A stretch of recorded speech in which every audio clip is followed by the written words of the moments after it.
sa kangit-ngitan, layo sa eskwelahan.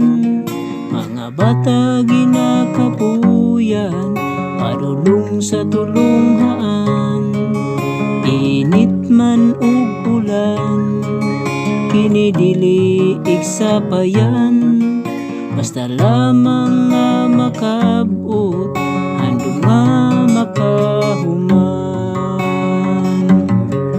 Kangit-ngitan Mission School, lugar sa kabus nga katawhan. Apan naning kamot, uban sa tabang sa Diyos nga mahal. Ug mga kaigsuonan nga sa Dios gigamhan, sa pagtukod ug tulunghaan alang sa mga kabataan. Padayon lang kabataan sa sityo kangit-ngitan, sa paglakaw adlaw-adlaw padulong sa tulunghaan.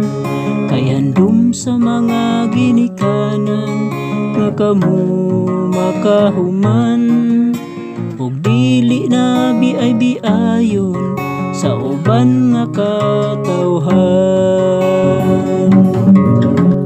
Kangit-ngitan Mission School, lugar sa kabus nga katawhan. Apan naning kamot, uban sa tabang sa Diyos nga mahal.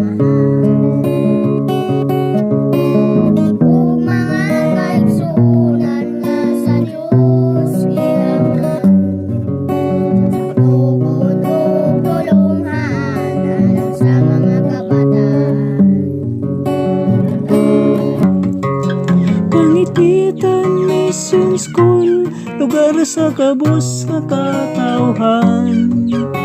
Apan naning kamot, uban sa tabang sa Diyos nga mahal.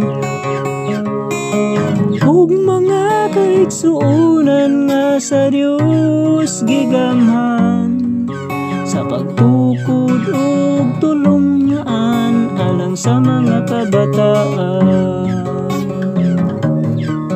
Sa pagtukod ug tulunghaan alang sa mga kabataan.